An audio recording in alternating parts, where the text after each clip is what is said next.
Right. Yeah.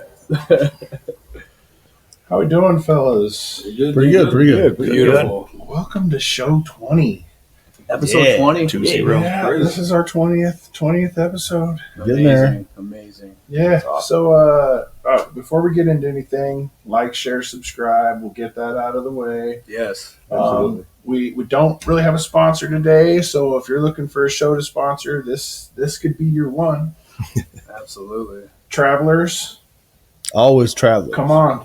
Where are we at? Right here. Right here. I'm trying to get with Right C4. here. We're here. Yeah, C4. I've been trying with C4 Liquid Death for a long time.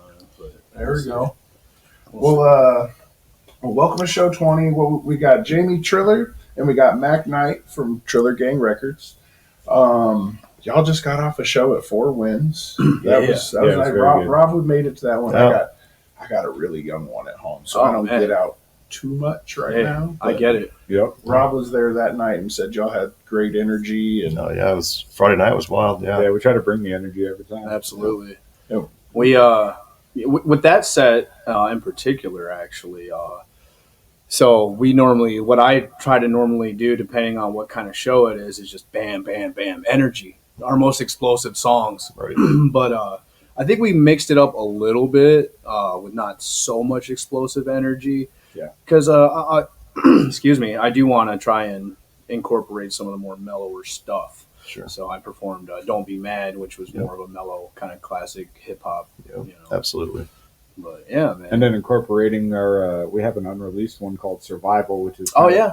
of the country feel You with know, the hip hop on it. kind of the hip hop. Yeah, so we decided to throw that on there for fun. That was our change it up. first time performing that track. That's unreleased and be going on Mac Knight's debut album with Triller GVNG Records. Absolutely. how long have you guys been in? I went back. I found about 5 years worth of history on your YouTube. Yeah. How far? I mean, So I have been writing and recording since I was 13. So I'm 33 now. So it's been 20 years. I have been, I put out a few mixtapes, EPs with my old group from Eastern Iowa, Clinton, Iowa, Wasted Entertainment, Mr. Mercenary. Shout out to Mr. Mercenary. He's on Triller GVNG Records label now. But I started taking it seriously as Jamie Triller since like 2017, 2018.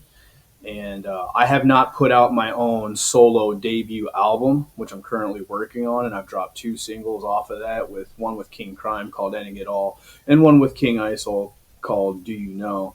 But it's going to be 19 tracks. The album's called Wart, which is trauma backwards. It's a trauma healing album. It's all about the dark shit that I've been through in the last like decade, and it's just, I've been working on it for about 10 years, and it's finally coming through and everything. Like moving to Omaha, I've been out here about 2 years now, and it's all just making sense. Everything's in its own perfect universal timing.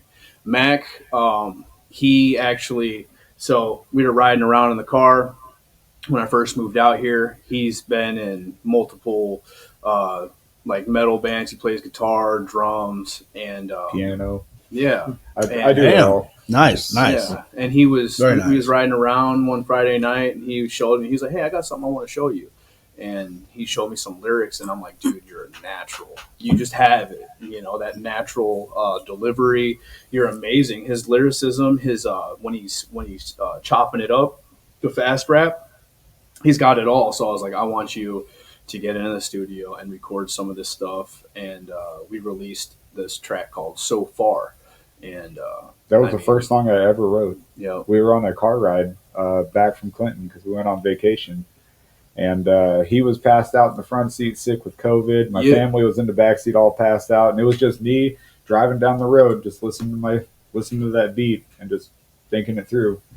And then I showed it to him, and he's like, damn. Yeah, I was he's like, like- we just need a chorus. And like it's happened with so many songs of ours. Like he'll show me like this instrumental, and then I'll just boom right off the top of my head come out with an amazing chorus, and then we would both sing the chorus, and it sounded great. But I heard King Crime, shout out to King Crime, heard him perform with an artist named Chris Pedersen, and I'm like, let's get Chris Pedersen to sing this chorus, and he killed it. So yeah, but yeah, 20 years, probably a little over a year now, and couldn't even tell. You would think he'd been in it for about 20 years. All right. I've just been I played drums for a band, played guitar for a couple bands. I was mostly not really into doing a whole lot of music. I built motorcycles and custom cars and stuff like that. So this was kind of the new step to me, and I wasn't for sure what to do, and I was like, maybe. And then he just kind of came in and gave me that violent shove. He was But- like, nah. But not only that, you didn't really mess around with hip hop. You weren't into.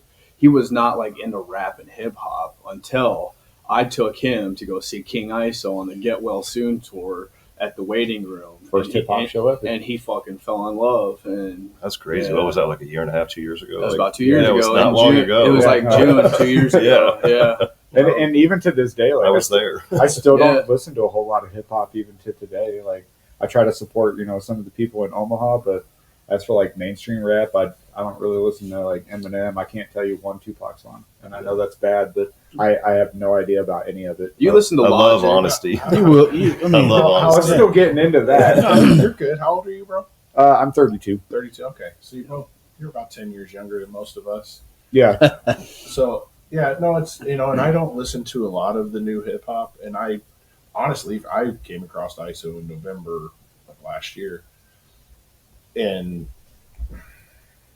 the message is what it was for me, and that's that's when I came across you. I heard you. I'm like, hey, he's singing about what we're trying to address too, and Yeah. I love the message in the music and telling the story. That has been kind of my thing with ISO, listening Yeah. to him, and that's what drew me to you and Matt Phoenix and Yeah. and the guys. It's the Be Well movement. Mm-hmm. Yeah. So, if I could brush up on that a little bit, like kind of like the inspiration and lyricism, storytelling. Yeah. So there's a difference between obviously hip hop back in the day with like Tupac and Biggie and Nas and Immortal Technique, like some of these legendary storytellers. That really inspired me.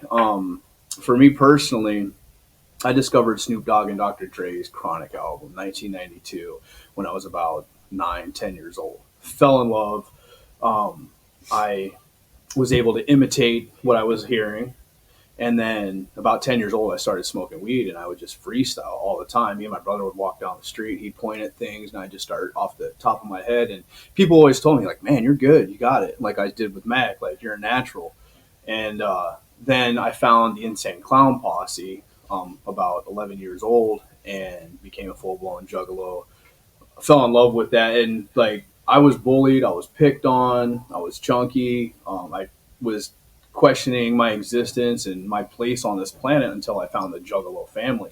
And they've got a song called We Belong. And I mean, their whole message is that we're all the forgotten toys of yesterday or whatever. We're the misfits, but we Right, do right. belong. We have a spot on this planet. No matter who you are, what color you are, what race or sex, like everybody deserves to be here. And there's somebody out there like you going through the shit that you're going through. oh yeah. And so I fell in love with You see the Juggalo tattoo? yeah With the we've got hatchet the Riddle Box, my favorite album. But so with the old school hip hop, that kind of introduced me into the storytelling, and then the horrorcore, Insane Clown Posse, and everybody with Psychopathic Records. That kind of opened my mind to a different style of storytelling. But whenever I would look for like inspiration with lyricism, I'd listen to like Immortal Technique or Tupac, and That's one guy who doesn't get his flowers, does he? I mean,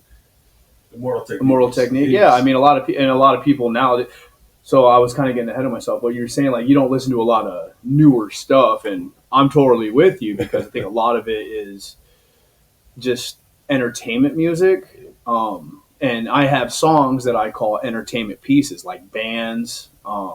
That's one of my more entertainment pieces. It's not necessarily like real storytelling. There's some true aspects to it, but there's entertainment music, and then there's storytelling hip hop pieces, and that's where I'm trying to get with like this new album. The stuff that I've been releasing lately is like just real life shit, because there's these generations ahead of us, behind us, are so infatuated with these entertainment pieces, and I think it puts out a different message. I wouldn't say the wrong message, but it's a different message. You know what I mean? And music is very influential. Music has saved my life from serious dark places and depression and anxiety and all these things. And I want my music to do that for other people, Right. to give them inspiration or help them through dark times. And this new song that I just released with King ISO, I'm getting an overwhelming amount of messages from people that are like, dude, like this shit, like just the first line, I'm not okay, and that's okay as long as I can make it through another day.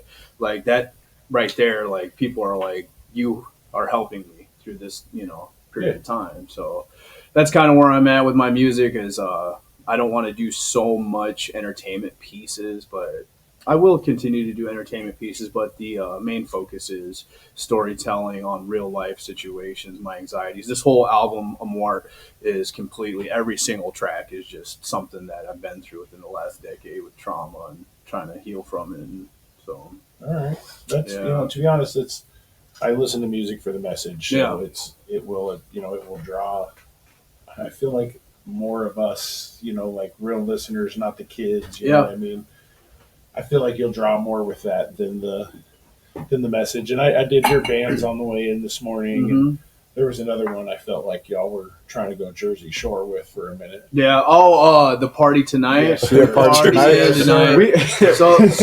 We wrote that at like 12:30 in the morning. That was one of our Friday nights where we were passing around a bottle of Fireball. Like, and that song literally like came to both of us at 72nd and Dodge.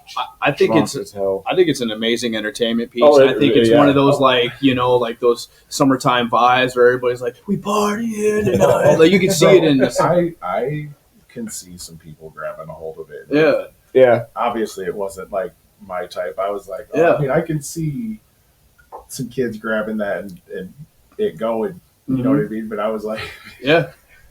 My brother, that was the only one that I brother maybe judged you a little bit on. dude, my brother, we'd be performing it. I see my brother standing there front row, and he just Stoic as hell. he hates it, dude. He's like, this is so horrible, dude. Well, I'm gonna go listen to it, so you're gonna get another play off it Oh, now. man, I love hearing the backstories. Yeah. But I mean, so the way that I see it, man, and Tech Nine really opened my eyes to this, because if you listen to Tech Nine's music from all the way back to the late 80s to 2024 with the Class of Strange music, like the way he's developed, the pieces that he's dropped is so different. He's got songs with Surge from System of a Down, Jonathan Davis from Right. Korn, Yeah. the last Yeah. surviving Yeah. members of Definitely. the Doors. The catalog is insane. You know what I mean? He's got like the slow R&B pieces. He's got the hard, heavy metal pieces, and he's got like the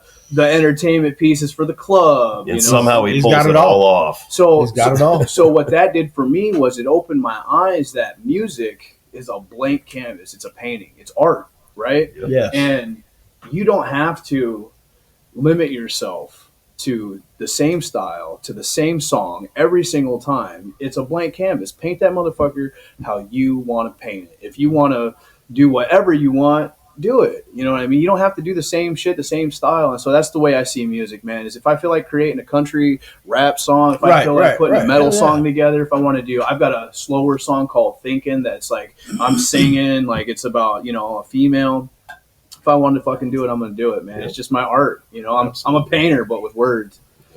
And honestly, having the attitude that, you're doing it for you and not necessarily for everybody else, that'll come out in your music too. Dude, that fucked me up. That fucked me up. What you just said, that fucked me up for a long time. Like it really put me in a dark place, because I thought that when I really started taking this seriously, because it's been a struggle to get where I'm at, man. I still struggle, but like I've been through a fucking rough time, man. I mean, I went to prison when I was 19 years old. I got out. I got married a few years later. That didn't work out. Struggle with addiction. I've struggled with addiction my whole life, man. And with this music, I thought that I had to put music out to keep people in my listening. I thought I had to please the people. Thought I had to put music out for people so they would fuck with me. and it took a piece away from me because I was no longer doing it for myself or for the joy of my own creativity, and it took that happiness and that joy away from me when I thought that I needed to please people. And when I say all these things like that I've been through, it fucked up my creativity. Like I wasn't able to create as much as I wanted. I wasn't able to put music out in volume because of financial situations or the shit that I was going through or being locked up. And so when I thought that, oh man, people aren't going to stop fucking with me because I'm not consistent enough with dropping music, that fucked my head up. And now I'm like, I'm over that and I'm doing much better. And now I'm just creating because I want to create and it makes me feel good. And I'm not trying to please people. I'm just trying to do it to heal myself or to celebrate my life or, connect with people now, but not on anybody else's terms but my own. Yeah. That's how it should be, man. Yeah. I mean, you're making music. It's what's in your head, what's in your heart that needs to come out, not what somebody wants to hear. Right. You make something somebody wants to hear, ain't nobody going to listen to that shit. I mean, I've got people messing me, oh, you should do this. You should do a song about that. I'm like, if I feel like it, I'll do it. You know what I mean? But I'm not going to do anything for anybody but myself. And you shouldn't. The realism and the just coming from an organic place will take you farther than Exactly. doing what Yeah. you think people want. Yeah, like FTI, man. Fuck the industry. Fuck conforming, man. Don't do shit for anybody else. And that's not just music, man. With your relationship, don't. A lot of people struggle with leaving a toxic relationship because they are complacent and comfortable, and rather would be complacent and comfortable in a toxic situation than jump off the cliff and experience true freedom within themselves because they're scared. That fear will hold people back from doing things that will actually benefit their lives. And we stay in these situations that are toxic because we know it, we're comfortable with it. We'd rather be in a toxic situation and have comfort in that rather than trying something different. I think all of us have been there. We're all guilty. And in a sixth sense, talking about you're that just the other day. you're miserable the whole Mhm. time. Yeah, it's nothing like that. There's no growth in staying complacent and comfortable and toxic bullshit, man. Right, That goes for music and life in general. That was kind of what got me into music, though, too, is because back in 2020, I almost died. I got in a motorcycle crash, hit a truck at 50. Don't remember none of it. It was like comatose out for like 2 months. And then, so when I finally came back, I was just like, I haven't done shit with my life. I was like, I'm living a day to day. I go to work, I go home, I go to bed, I go to work, I go home. I was so tired of it. And so he kind of like showed me this whole new way of living. Like, he started getting me out of the house. Dude. And like, we go to the bars and start dancing. Well, he'd start dancing. I'm back in the corner like, He was, when I first moved out here, he was so reserved, very introverted, no confidence within himself. None. And, we'd go to like the Throwback or like Reverb or like the Max, and I'd be out there like fucking just, I don't give a fuck who's looking. You know what I mean? This music's going through my body. I'm going to fucking move my ass. I don't give a shit. And I'm like, come on, bro, get out here. He's like, I ain't fucking doing that shit. And I'm like, look, it doesn't matter who the fuck's looking at you. All that matters is that me and you are right here having a good time, man. We're not out here trying to please anybody else besides ourselves, man. And ever since then, his confidence, the way he carries himself is just 1,000 times better, man. I was gonna say, I spent most of my life walking with my head looking at the ground. I was like, I don't want to look at you people. And what's crazy is, so me and his brother were best friends in middle school. And everybody taught me I was that little nerdy, annoying kid that nobody was So like. you guys are both from that we're from the same Yeah, town. yeah, we're from the same town. Gotcha. Yep. So We've known each other since what, like 9 or 10 years old? yeah, dude, it's been like 20 years, if not longer. Yeah. But I moved out here, and I told his brother, and I'm not talking trash about you, Oakley, but Absolutely. I am. I let both of these guys know, like, hey, I'm out here. And his brother was like, oh, I thought you weren't going to be out here till later. Like, he wasn't like, oh, sweet. You know what I mean? And then I messaged Mac, and I'm like, yo, I'm out here. And he's like, dude, let's fucking get together. Let's hang out. Let's cook out. And he was excited. And, I mean, whatever Oakley was going through, he was going through. But me and him are like fucking, tight, dude. Ride or die, A1 till the grave, man. And he's my best friend now. And, yeah, everything happens for a reason. Yeah. Awesome. Yeah, because I remember you had messaged me when you were still locked up, and like I saw the picture, I was like, who the hell is that?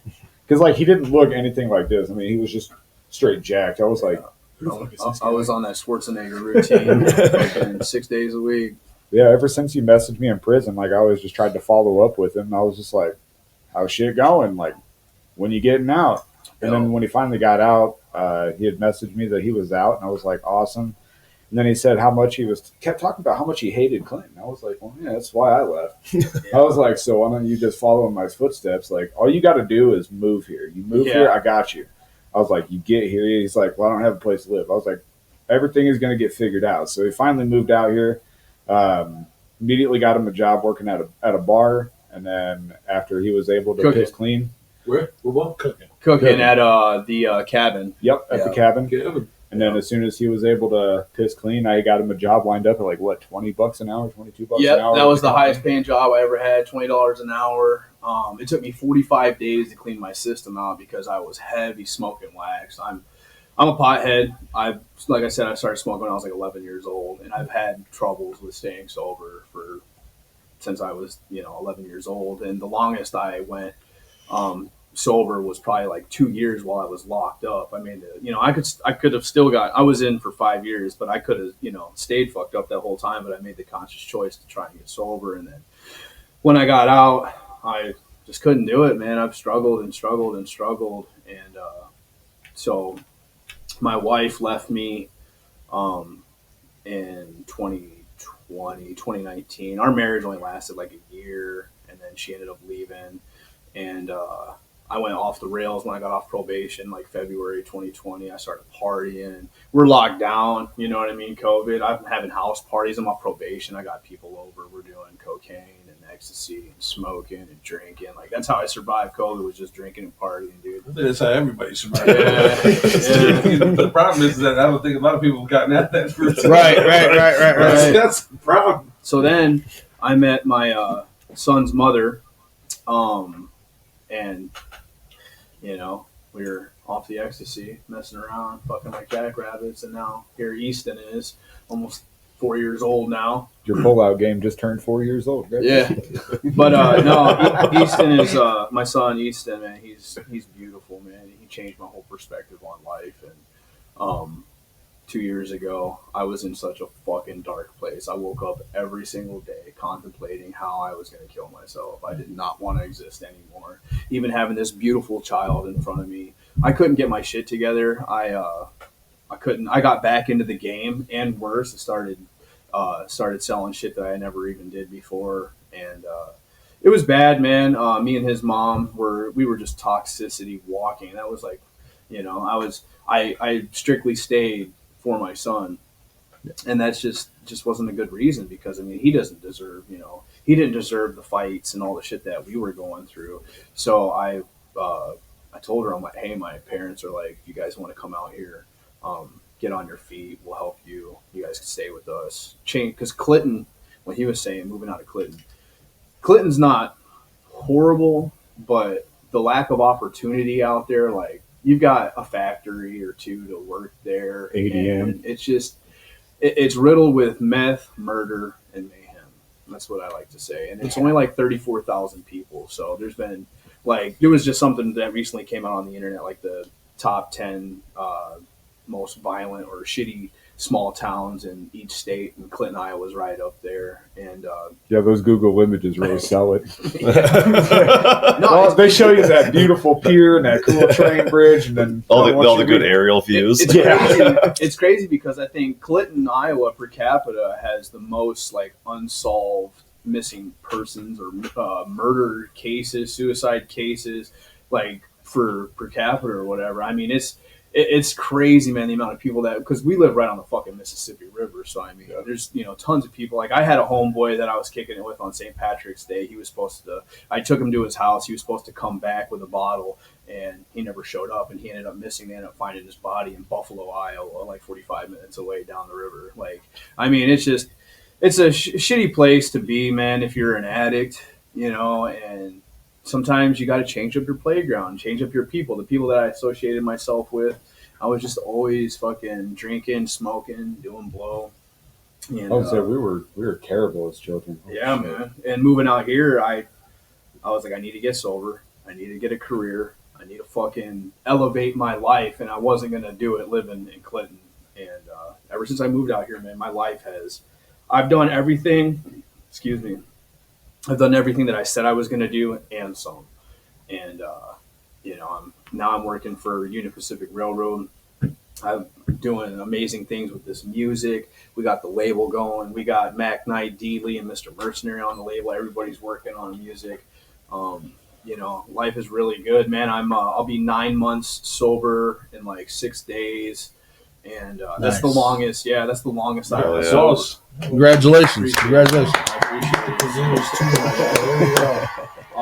That's actually the longest I've been sober since I was incarcerated. It's been over 10 years, man. Really, congratulations.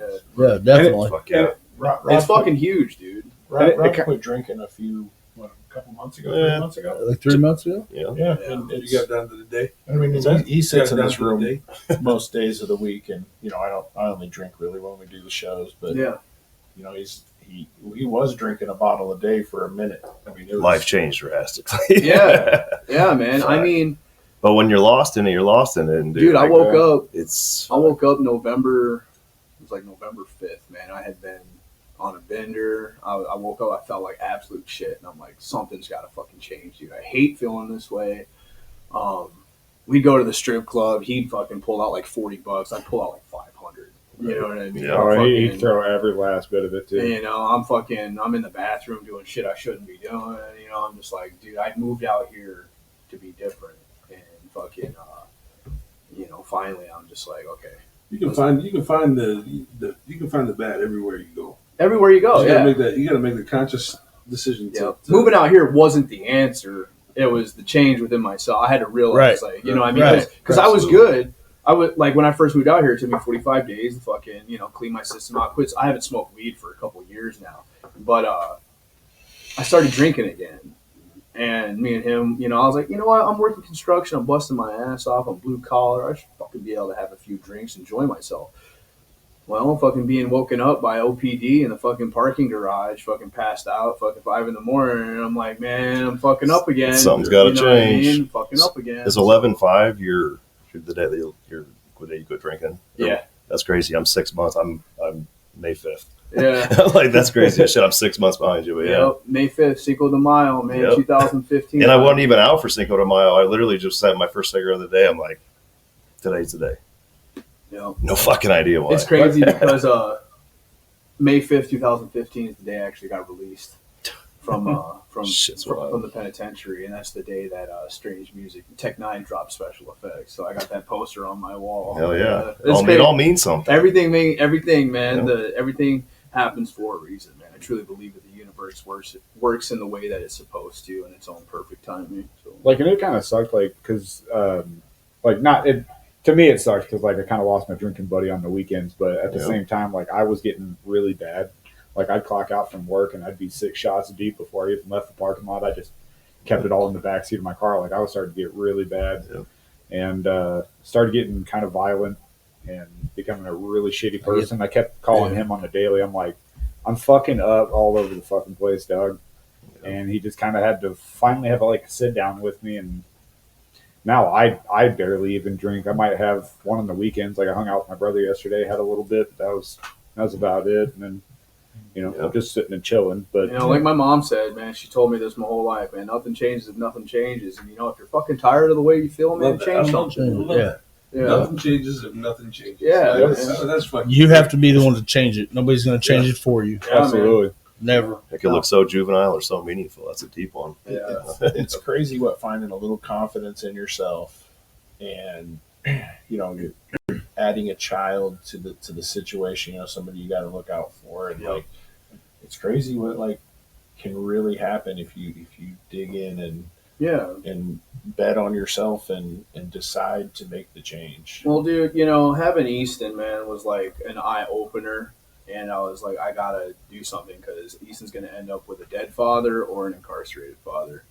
And my father, he shot up dope for over a decade, and he beat the shit out of me and my brother. He'd be gone for a week, he'd come back, and he'd be irritable and just an asshole. and my brother stood there watching him shoot up dope, you know, keeping an eye out for his mom, my grandma, because they lived next door to each other. And, you know, my brother ended up shooting up dope for over a decade and, you know, fucked up his life. And I really look at that like, I don't want my son to have to experience that. And if I have to remove myself from this equation to better my life for him in the long run, it's going to be worth it.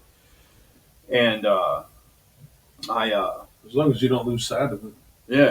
Yeah, and that's where I'm at, man. I'm 100% about elevating my life so that, because I mean, I'm going to be 50 when my son is 18, and I want to be physically, spiritually, and mentally able to do shit and be there for him, and you know, not have to, you know, have him, you know, writing his dad letters in the pen or fucking visiting his gravesite. You know what I mean? So, 100%. yeah, and my dad, like, I mean, I love my dad to death, man. He's I love him to death. But I mean, you know, there's a lot of trauma that comes from watching your, you know, father, you know, be an addict, and it's not just, you know, dope, alcohol, all that. And you know, I think I'm on like my fourth dad now.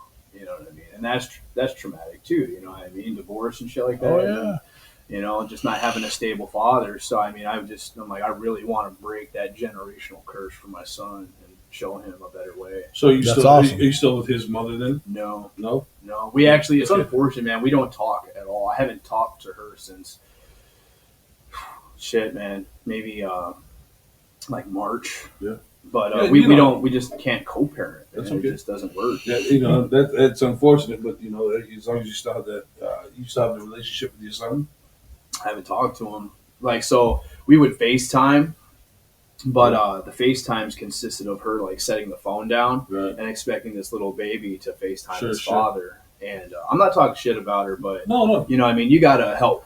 Yeah. You know, you can't just expect.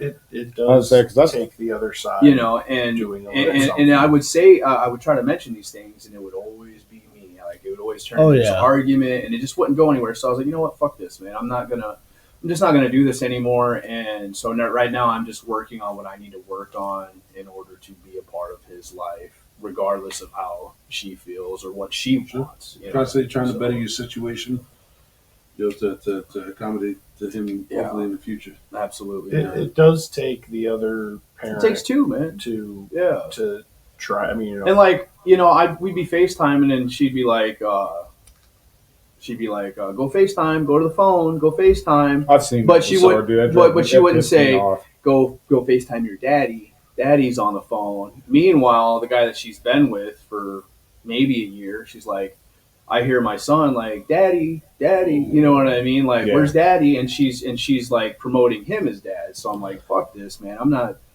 gonna put myself through this shit right now. You know what I mean? I'm gonna fucking just all I can do is fucking get my ducks in a row and play it how I'm supposed to legally. You know? I was saying, I'm pretty sure I've seen you on FaceTime, and I saw her do that shit. Man, and I'm just sitting in the driver's seat, just shaking my head. I'm like, just hang that motherfucker out. Yeah. Just hang it up. It shouldn't be toxic like that. You No. know, you know. I mean, I got a 4-year-old granddaughter that I FaceTime every day. You know. Yeah. It's hard just to have a conversation with her talking about Play-Doh or something. Yeah, absolutely. You know, I mean, Play-Doh. It helps when you have the other one, like, hey, you know, I mean, help out. But moving on from, you know, I don't want to openly speak too much on her. Yeah, but, for sure, you know what I mean? She don't deserve it. We ain't gonna talk about her. Yeah. Hell no. Hope the best for your situation. Barry's 6 years old. Yeah. He's still hard to have FaceTime with. He's on I have a 14-year-old son. Okay. Yeah, I started way early. I got a 14-year-old too. Way early? 10 years But old. I'm also 32. No, I got a 14-year-old son, and he's since, you know, Jamie got me into music, you know, all he wants to do is like, what are you doing music-wise? Like, That's awesome. what's going on? Like, who you hanging out with? It's like, absolutely what you cool when your kid's interested in what you're doing, man. Oh, yeah, he's not interested in anything else in life, honest to God. He's like 14 years old. And I can tell with wants to be Easton, emo. tell with Easton, he likes music. He we would watch Encanto or Coco, you know what I mean? And like they're singing and all that stuff. And he likes banging. And like, I'm like, he's going to be into music. I know he is. Like, regardless if it's rapping, whatever, I know music is in his bones. You know what I mean? Yeah, my youngest, Tyler, you should have seen him the first time he ever heard one of my songs and realized it was me singing. I was sitting there watching him in the backseat. He's sitting there. He's 6 years old. And then all of a sudden he stopped and looked in the mirror. He goes, "Is that you?" I was like, "Yeah." He goes, "That's cool." So, how many kids do you have? I have 2, and I have one who's technically adopted, and it's my kids' mom's little brother. Well, their mom is useless. We adopted this kid when he was like 13. He just turned 21. So we've been raising him his whole life, and like I got a chance to take him over the road with me in a semi truck because he kept asking. He's like, "Can I just go with you for like a week?" He's like, I really want to get the hell out of here." And I was like, "Yeah, sure." And I was just letting him talk and then driving, listening to music. He was just talking, and then he goes, "Man, it's weird being out here on the road, listening to music, chilling with my dad." Sorry, I was like, well, "That's cool." I mean, calls me dad, and you're just it felt great. I was like, I even texted his mom. I was like, "You're not gonna believe this shit." Proud moment for sure, though. Yeah. He follows everything we do music wise. Follows everything Jamie does. They're a great group of kids. Just wish they'd get the hell out of the house. How old is he? 21. He's 21, and then my other son is 14, and then 7. Okay, I got a 14. So you got 7 years apart on all of them, huh? 21, 14, and 7? Yep, I was pretty good for pull out. Definitely better than that. Yeah. Definitely better than me. That's I for have damn sure. I have a 14, 7, 6, and 1. Oh, okay. So Yeah, Matt forgot how to pull out. He just had fuck it. Yeah, I went and got the surgery, so I don't have to worry about doing that no more. I'm there now. Yeah. You got some snus, dude? You got I do. pouches? Can I get one of those? Absolutely. Sweet. So where's the music headed, boys? I know you kind of were To the talking top. about you're gonna maybe do a couple more shows and then hang out and focus on getting your album out. Yeah, so he's got an album that he's working on, Chapter 1. Yes. And D. Lee just actually dropped a new single called The Message featuring Mac Knight and BTL Banks. Mr. Mercenary is working on a new album called Universal Language. I'm working on my debut album, Award. So this year our focus is to get all those albums out. And we want to, we're going to make some physicals, and I want to build up the merchandise and work on a tour for next year. And I want to get all of us at least like a 2-week, 14-day run, Midwest, whatever, or coast to coast, boom, boom, boom, boom, boom. Do a tour and because I've been doing this long enough to understand that like you do shows locally, it's cool for a while, but you can't like stay there. You have to move out. You have to spread the word. And anybody who's successful and has a big audience has moved around. And I've been out here almost 2 years. Well, for 2 years now. I've been doing shows out here for almost 2 years now, and I think I've got my Omaha audience, like, where I'm gonna get it, maybe. But Where are we going now? What's next? so, like, I mean, I'm gonna talk to Justin Strawstone. I mean, he's the guy I trust with that move. He's put together national tours for King ISO. He's worked with Otis Julius from Los Angeles, and they've gone on runs. And I mean, he's the man that I'm going to talk to you about where we're going to. We also want to do a Triller Gang Records festival. I want to put together my own festival with all the guys from the Like label. Shawshank just did. Yeah. Kind of like he just Four Winds. did, Yeah, but we're going to do a 1 day, Right. all day. All of us on the label will do our collaborations, and then we'll do our solo sets, and then maybe like 3 or 4 other artists around the area. I want to do food trucks, art vendors, everybody that's creative. I want to do, we'll sell tickets, but if you bring like canned goods, clothing, diapers, whatever, all that I want to give back to the community. Yeah, for sure. You know what I mean? I'm big on community, and I used to own a bar, and anybody would bring in canned foods.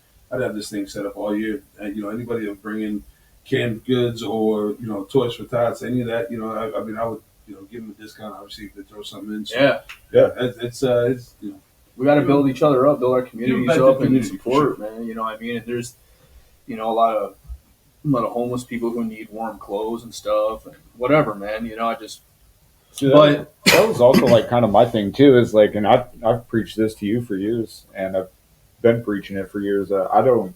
When I do shows, I don't care about making a dime. I just want people to enjoy something. I want to try to give back. I don't dude, care. we're lucky if we make any money doing shows because we don't have such a huge following out here that, like, if we're put in a position to sell tickets to make money off of them, we sell them for retail, for costs. Yeah. And we don't make money off of them because we're trying to get an audience out here. We want to show them that we can bring people, and we're not trying to fucking make a whole lot of money off of these tickets, but we might sell a little bit of merch, make a little bit of money that way. It's the beginning stages. Yeah. Right. Yeah. And even merch money just like, goes right and I'm back into not merch. being like egotistical. I've been in this game for 20 years. We need to do bigger things. Like, I'm not trying to sound arrogant in that aspect. I'm saying, like, I know where this goes. Like, it's time to move around. Yeah. Like, I mean, like, Omaha is amazing. The music scene, hip hop, all of it. I mean, it's Omaha is an amazing epicenter for music. I mean, you look at some of the names that come out here to the CHI. Yeah, a lot of people don't know that Omaha. Dude, it's amazing, bro. But I want to move around. I want to get an audience. Yeah, for sure. Everywhere, you know what I mean? And we still do need to build up our, where we're living, our home base. Still need to build that up, and I'm sure there's a lot of more growth that we could have. But I want to have growth everywhere, man. I mean, And what's the crazy part is about a year ago, you came to me and said, I'm thinking about quitting music and just passing the torch over to you. He was absolutely done with it. Yeah. He was just throwing in the towel, calling it quits. He was like, done. That was just that, that was that depressed fucking. Yeah, I said absolutely not. That was just the flight, depressed, down in the dumps, alcoholic, drug addict, like fucking, you give up, dude. Glad you came out of that. Yeah, you give up, you know what I mean? Absolutely. I'd call him and be like, you want to go for a ride in the car?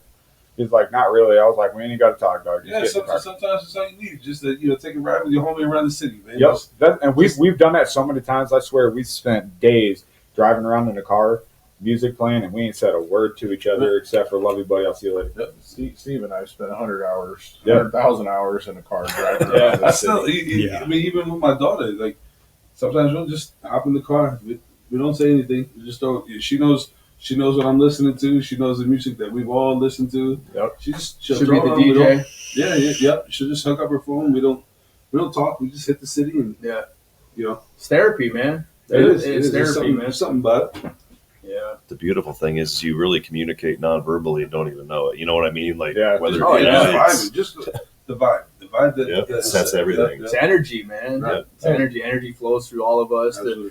The music, man. It's a celebration. I was listening to some old Styles P the other day, thinking Styles the days P, that we used to run around. Music can help you reminisce. Yeah. It can help you celebrate. It can help you mourn. But it can also, I feel like music not only can it help you, but if you get stuck in a rut, if you listen to that music that keeps you in the rut, it absolutely it can put you in the rut. So no, man, because we are what we have. I mean, like, I'm not religious, man. I've read the Bible many times over, and there's some good things in there, man. Like, but we are what we see, what we hear, and what we speak, man. Sure. And if we feed ourselves this energy that we're putting out, and we feed that, you'll stay. Like, I have this saying. This way. This is like the Triller Gang thing, man. Like, it's okay to fall in the mud. You can fucking fall in the mud, and you're going to fall in the mud. You just have to get yourself out. You can't stay stuck. Right. You got to pull yourself out, man. Like, we're only humans. We're gonna find roadblocks. We're gonna stumble. We're gonna fall, man. But you gotta fucking push forward. You gotta persevere, man. You can't stay stuck in the mud. That's literally. I've been starting writing a new song over the past week, and I was just showing him the lyrics today. And the last bar that I wrote was, "If you stumble and fall, just pick yourself from the pavement and use that pain as motivation." Yeah. Like, literally, you have to. Yeah. No, there was a long time that I 100%. let the music keep me down too, and But listen, I had to switch to talk radio. hey, absolutely. Sometimes if you're not in the right mindset, you just got to pull yourself out. Yeah. But I love the we were talking just before we had started the song "You Have Love for Music." Yeah. You told us how you came up with that song and where you recorded it and all that. But man, the message. I mean, it's a simple song, right? Yeah. You said you were sitting on your couch, but the message in that song, was fucking killer. Yeah. I loved it. Just you said something about even something about leaving a tip, right? Mm-hmm. Because karma's always essentially karma's watching, right? Leave a tip for the struggling merchant. I promise it's worth it. So I mean, just little things like that. But I mean, that message was awesome. Yeah, I mean, there's a little bit of like maybe like some nonsensical stuff in that song, like talking about like on the nightmare, close the curtain, Tim Burton underneath your mattress. Get it. But I specifically said like I'm just messing around. I'm playing around with the verbiage, the wordage. Like I was just literally like being creative, messing around with.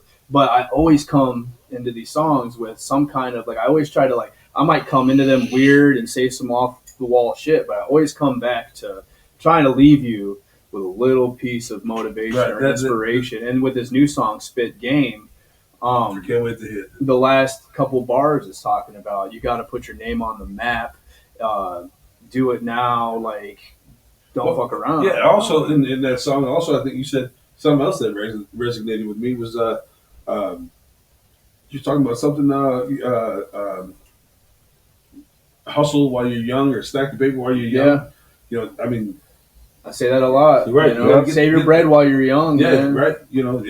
That's one thing that I wish that I would have done. Stack that bread while you got your youth. Overtime. Yeah, the song we did Overtime together. I was like, I love stack that one. bread while you got your youth. And maybe that's what it was. Maybe that was. Yeah, it might have been maybe Overtime. I confused it. That's all right. I was just listening to the. I was trying to get a feel for your music. Yeah. Trying to before- study the one where me and before we came, But like with the one- love for the music, I was like, listen to your elders. I promise it's worth it. Right. Leave us a tip for the struggling merchant. That's something. And love everybody. I promise it's urgent. That's something Yeah, where correct. the kids could gain a ton of knowledge from us old folks, but also those young kids help keep us up to speed too. Absolutely. I listened to this Busta Rhymes thing the other day. He was talking about it. It was a speech that on the 2023 BET Awards, and he was talking about the old and the new. Yeah. How the old can help the new, and how the new, we disregard the new being the old, but we need to we have to listen to what the new has to say as well. We can both educate each other. Right? Because that can teach us too. That we can take on that. No, they can. Yeah. They can keep us up. And we lose sight of that as an old man. That is, I mean, we're all older, right? We're all older. Well, you're older. Sometimes we lose sight of the new message in some of the new stuff. So yeah, it's just the new teaching the old teaching the new. Yeah. We all need to be a little more willing to listen and adjust. Yeah. I say I my like what, 14-year-old, and my 21-year-old, man, those guys keep me on my toes. I learned so much from them. I just finished the Yellow Wolf Slumerican documentary. It's like 10 episodes on Crackle, and on one of the episodes, he was out in Albuquerque, New Mexico, and he was with. There's a whole native blanket company that is all Slumerican. Like I mean, he resonates with the native people because he embraces the Cherokee and Blackfoot that's in him. Anyway, they were out in the desert and they had a medicine man come out there, and you could see it all over his face that he was just like, ugh, like because he doesn't fuck with like religion and all that stuff. And this medicine man was, he was just turned off by it. But I like what he said. He recognized that he was turned off by it. It's something that he wasn't used to, I mean, and this all kind of correlates. But he's like, we all need to be a little bit more patient, and it's okay for us to coexist, even if we don't agree on one thing or the other. You know what I mean? I think a lot of it, we're very impulsive creatures, and if we don't like something, we'll fucking shut down and get the fuck away from it. Right. But if you have a little bit more humility and optimism, and you can be patient and just hear people out, man, it's okay. Like if you like Donald Trump, if you like Joe Biden, if you like this, if you like that, whatever. I mean, everybody's allowed to feel how they're allowed to feel, man. You shouldn't be fucking. Yeah, you shouldn't close. You shouldn't be so close-minded. Yeah. Oh, yeah. Yeah. I mean, there's family members that have unfriended and stuff over this Oh, yeah. politics. And I also read something the other day. People are they're relating more to politics than than religion, and so like people see themselves as more Democrat or Republican than they ever see themselves as God, Catholics or Yeah. Christians or Jewish or I think so it's where I see myself as burn it down and start over. almost like everybody. it's certainly an interesting time to be a human being. Yeah. I mean, in 2024, man, even from when I was born in 1990, man, even seeing the development over the last 20 years, man, it's absolutely insane. But I think a lot of it has to do with the internet and social media, the media Right. itself, because I mean, we're all stuck. Well, I'll tell you, Right. in Fucking 1990, devices, man. when obviously you were born, I was a young kid. We didn't have any of that. Right. The only form of communication we really had is the telephone and the newspaper. Yeah. So we weren't fed all this bullshit. Some Shit, of us, honestly, had, some of us honestly, had so much- pagers. That was until we were like Some 10 of or us had 12. pagers. Yeah. Well, I remember back in 2013, 2014, I got a Nokia, a little square Yep. gray Nokia. And the I only bet thing the on it battery was- is still at 100% on it. Amazing how that works. Isn't it? No, the Nokias, bro. Back when we had the Nokias. Back in the day, I had a Nokia like dumb phone, like just only for charging. So I Yeah. switch out the batteries, Oh, yeah. in the middle of the day. Yeah. Do you know they actually Those are made, good they days. made a protective case for that damn thing? Why? Was it the leather one Yeah. with the Oh, clear bro. plastic Yeah. case That- sewn yeah. in? Or Oh, like a piece of That's a plastic? Nokia. That thing would survive anything. That They made phone a was protective case for it. bulletproof. Yeah, you could run it over with a car and still make a call. Dude, I mean, and it's crazy because, like, I remember when I was trapping, dude, I would go through so many phones. All I do is take the SIM card out, and if I fucked up my phone, I go to the pawn shop, get a $10 fucking No, they Nokia. changed all that. Sometimes a few They times a changed all that day. nowadays. It's not that easy. But yeah, man. I mean, we're in such a digital age now. Everybody's so like, this girl went on an interview and she said, "Hawk, Tua, you got to spit on that." Right. That fucking went absolutely insane. That changed that girl's life. Now she's making hella money. She's meeting celebrities. Just you could go viral for saying just something weird. Didn't she sing all crazy at the anthem, all drunk, and now she's in rehab? No, that was her. Yeah. I don't- Yeah. I just No, watched no, that this sir. morning. I saw her up on No, stage. I didn't and see she it. like announced herself, and the Oh, crowd, bro, it was a train the wreck. crowd Are went you serious? So we can expect the Oh. OnlyFans when she Bro, gets it out. was- Perfect. Let's see how you Hawk Tua. She promised she wasn't going to do it to us. I tried OnlyFans. Only made $5. Yeah, I hear you, bro. Nobody wants to see my What was feed his either. name? No. I made it. That's okay. Hey, I started a Pornhub, and all I got was embarrassed. So. Hey, Well, COVID you gotta was- try to make that COVID was buck. hard, dude. I got a $100 donation with a request to quit. Yeah, you believe COVID this? was tough, man. We were all trying to make money. Right. Right. Yeah. It was Well, crazy, man. Yeah, it Well, was a terrible so time. we're gonna do some albums coming out here soon. Yeah. Anything? What do you got? You got any shows scheduled? Yeah, so actually, King Crime just shot me a message. Shout out to King Crime. If you haven't, make sure you go check out his new EP. King Crime, I don't know you, man, but that song "Ninth and Bancroft," King Crime's a good I dude. resonated with that one for sure. Yeah, Yeah, he's a good dude. I he haven't just got dropped a new EP, Unmedicated. Make sure you guys go check that out. But yeah, King Crime, he's putting together a show.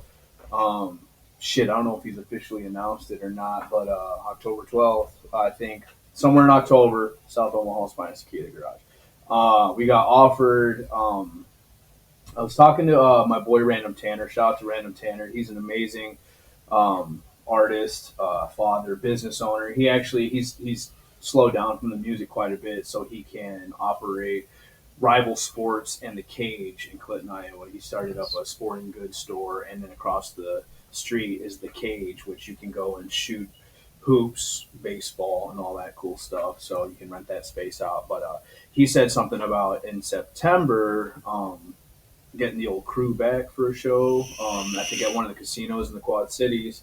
But other than that, man, we don't have anything show-wise planned. Like I said, we're only going to do one or two more shows, and then we're going to focus on building up our merch, building up this brand, releasing new music, and then next year, man, I want to go on tour, man.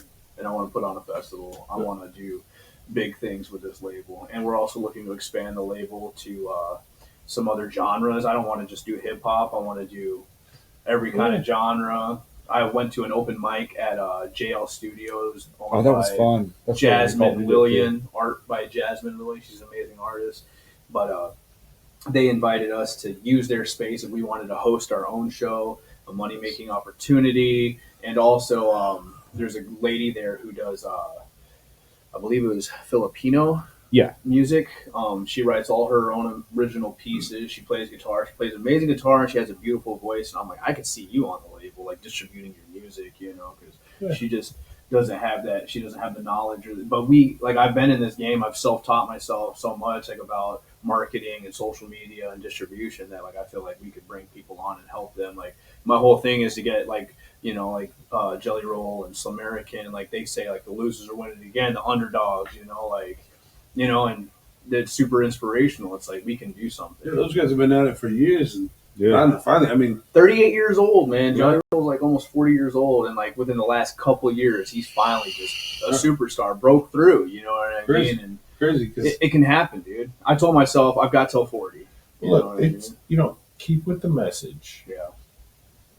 Stay believing in yourself, sir. Yeah.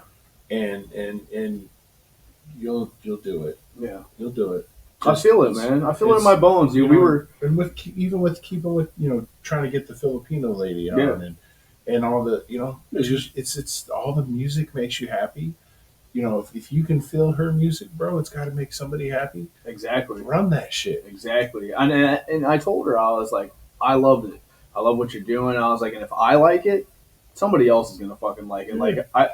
And I'm not trying to bark up my own tree or stroke my own ego, but there's artists that have been up and coming, and before they were huge, I was like, that dude's gonna be fucking major. Kendrick Lamar, Russ, some of these guys that are fucking huge now. Yeah. Well, no, and I told him, I was like, dude, I have this fucking ear, bro. I'm like, I know that there's potential for greatness. You know what I mean? I've just, and even with myself, I like that, I'd say don't give up on yourself, believe in yourself. I know that I was destined for something fucking great in this lifetime other than fucking working a 9 to 5. There's, we're supposed to. With your job, man, you got a good retirement lined up. If this music doesn't work out, this music's gonna work. Yeah, exactly. Gonna work. I'm just giving you a hard time. No, for real. But Union Pacific does. They do have amazing benefits, and a lot of people aren't blessed with that opportunity, man. Yeah. So I mean, dude, I'm a fucking convicted felon with 2 DUIs. Right. It's a fucking miracle that I even worked for the railroad. Yeah, sure. The way that they've changed things, you know what I mean? It was that application process was the hardest fucking thing I've ever been through as far as employment goes. Yeah, I mean that Union Pacific is the only reason I ended up here in Omaha, Nebraska. So, it was. I mean, I'm proud to be with such a company, and I mean, there's pride. When I was with Hymus laying pipe, dude, fucking there was pride in that hard labor, that work, that blood, sweat, and tears that you put into your job. And because I mean, I was a drug dealer for a really long time, and there's no pride in that, and everything could be fucking taken away from you in the blink of an eye. And you know what I mean? I had people try to rob me, and I fucking, it's just there's something about working hard and having something to show for it, and there's pride in that. You know what I mean? Absolutely. There's no pride in fucking living an unhonest life, man. And that's I'm not for anybody doing it, man, but we've all lived that life, and we're all in a better position now than I think we've ever been. I mean, look what happens when you fucking shit. No doubt. Haven't felt better in 10 years, and it's only been 3 months. Yeah, Not even 3 lost months. the gang of weight. 44 pounds in 10 weeks. Way crisper here in the studio. You know what I mean? Yeah. So that's why I went back to the company that I'm with, is Hymus, because I left and went over the road for a while, and I liked it, being able to be out there by myself, not being bothered, just do my thing. But my boss did not support my music whatsoever. So I was I called my old boss. I was like, I want to come back to here, and he was just like, when do you want to come back? I was like, I'll see you Monday. And he gave me a job, just put me right back what I was doing. And he's super supportive of it. My boss, Adam, and Tom, they're so supportive. They say, you know, whatever it is that you're going to do music wise, if you need time off, he says, call it. That's one thing That's I cool. would say about Hymus, man. When I was working there, like, Oh, they're great. if I needed to go to Clinton to see my son, whatever I needed, like, there's no points, man. You just put in a fucking request and like, yeah, dude, go ahead. Yeah, but you they're don't so get paid. But I mean, Yeah. if you can handle fucking surviving without getting paid, man, but just go do your thing. You know, we want you, they want their people to be happy. It almost comes to like mutual respect between Yeah. you. And when you have that, there's it's a so great much thing. respect in that company. Yeah. Even as long if as you the show boss, up and show up when they want you to. Yeah, if you work hard for them, they work hard for you. yeah, That makes do. sense. and my They really boss has do. a lot of criticism. Like if he's going to give you criticism, I just take the criticism, Yeah, and he's absolutely. always appreciated that part the most. Well, about dude, me. I was Like, there, don't fire like, back. I was there for 1 year. $20 started off. Tom come up to me, pulled me in his truck. We drove on the job site. He's like, I want to let you know.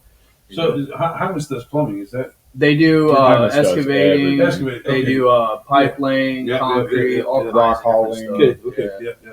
But he pulled me in his truck and he was like, "Hey man, you're doing a great job. I want to give you a $3 an hour raise." I was like, "Holy shit, making $23 an hour." That's huge. Yeah. 20 to 23. Yeah. Yeah, I was going to say when I first started there 5 years ago, they started me at $18 an hour, and I was working for some shitty company and some piece of trash truck, and I saw this really nice Kenworth sitting behind a fence, and I was like, I'm going to drive that one day. So I went and filled out the application. He was like, hired. That's your truck. Yeah, That's Sorry, I brother started Jimmy, I there. know we cut you off, man. You would cut you off when you were. Oh, we're good. Okay, We're good. all right, good deal. Oh, Good dude, deal. I just felt bad for it. No, Yeah, but my I fault. mean, dude, Hymus, man, like that was just the beginning, man. That was just a stepping stone, dude. Because like for them to believe in me, because like I didn't have a license when I moved out here. I didn't have a license for like 8 years, dude. I fucking got out of prison, and 6 months later, I lost it again for the second time Lost because his of a license. DUI. You know what I mean? And I remember my first day, dude. Tom pulls me up to the crew that I was going to be with for the next year, and he's like, "This is Jamie. He's never worked construction before, and he doesn't have a license."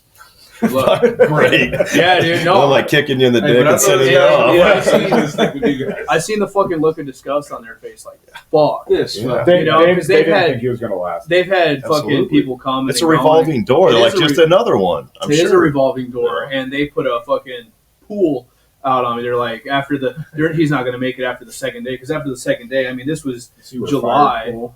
huh? You were fired, Pool. Yeah. Yeah. So after the second day, man, I was triple digit, 103 degrees. I never been done laborious work. I was fried. I was dehydrated. I almost fell out. They had to put me in a trailer. I had to get electrolytes. And they're like, he's not coming back. I came back, and then they're like, oh shit, he came back. And then they extended their pool from 2 days to 2 weeks, and then I lasted 2 weeks. But I had something to fucking prove, man. I'm like, I have to fucking do this. Yeah. You know? And my son was my motivation, because I'm like, I gotta do something. I mean, I'm not there. I gotta support him somehow. So anyway, I fucking made it, dude, and I did it, and it felt great to be a part of something like that. And I mean, Chris, my foreman, he'd take us out on every Friday for lunch, and fucking they would come to the shows and support the music. I didn't And, say shit. I used to show up on your job site in the semi. I'm like, I'm sitting in the AC. yeah, let's go have lunch. Let's have lunch. Yeah. Nice. You know. Tried to check in on But him. so Hymus allowed me with that freedom that they gave. I was able to make appointments and get on my phone, and it helped me get my license, and I got my license back. And now, I mean, I moved out here with 2 bags of clothes. I got my own place. I got a car. I got my license back. I got a career. You I got started this from fucking you started music. from rock bottom, Yeah. right? Yep. Now you're It here. humbles you. Yeah. Yep. And then where you go from here is, it's your own Journey. choice, man. It's your Yeah. choice. Your destination is your choice, Right. right? You got to appreciate the steps, man, along the way. A lot of us are real focused on the end game, but that's not what it's about at all, man. Yeah. It's about It's about the journey. this fucking journey, man. I'm not sure if age or if everybody, everybody always figures it out at, different points in their life, but age has definitely helped me see, the greater things in life, probably how I should have, want to be thinking, 20 years ago, Yeah. basically what you're talking about, just take everything in and What if appreciate it. What if you'd had this knowledge 10 years ago? Yeah. It- I've been things would be a fortunate, little man. different, Steve. I've been fortunate. I will say, all the pain, all the trauma, everything I've been through happened to me at a very young age. Yeah. I was incarcerated when I was 19 years old. I haven't really said why or anything like that, but when I was 19 years old, I got You elaborated a little bit. yeah. So I got raided when I was 19 years old, and I got caught with 1 pound of weed. they charged me with 450 pounds of ghost dope, and they gave me 7 years in federal prison, and I served. So you did fit time? Yeah, I did Where were you at? 5-year mandatory minimum, Safford, Arizona. That's where you did all the time? Yep. Every 2 years they. I did all my time in the desert, which was a really cool. I mean, it was a cool place. I mean, I was like, holy shit, this is where I'm doing my time. And I met some really solid people, and I still have connections with those people. In fact, Ryan, he's helping me right now with my court paperwork for my son. So he's helped people with. He's built a fucking amazing life for himself. Yeah. Like and like, there's a lot of guys. It seems like the jailhouse lawyers, man. Those motherfuckers know. Well, I mean, and just they read a lot. It made me realize, like, a lot of people, like, they have this perception or idea that we're fucking numbers and criminals and shitty fucking people, but I met some of the most amazing, beautiful human fucking beings while I was locked. We just get caught up in a fucking bad situation, drug addicts, abuse, trauma, whatever, fucking. But what I was saying through the incarceration, First time we got. Go ahead. through the addiction, the abuse from my father, the divorces, the constantly moving as a child, sexually molested, dude, fucking, all this shit that I've been through. I'm fortunate to go through it at the young age that I was, and to be this person who I am today, to be able to sit here and talk to you so openly about these things.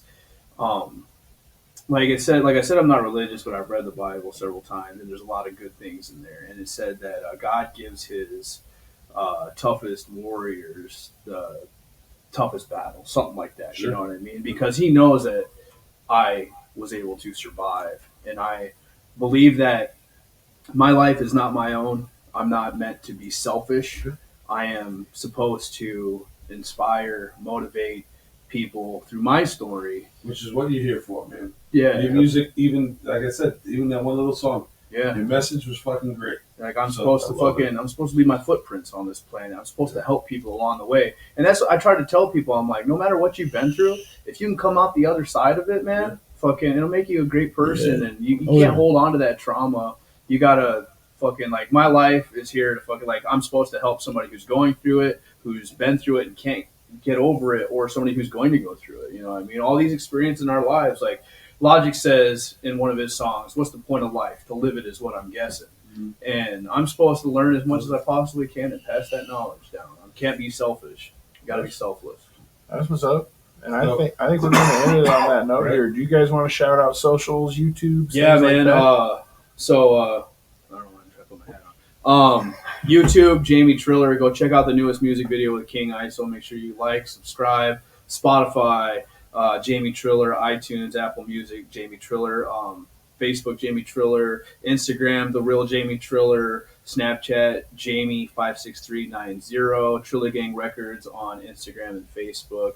Mac Knight, The Real Mac Knight on Instagram, YouTube. Subscribe, like, follow, all that stuff. And if you want to add me on Snap, it's Mac Knight 402.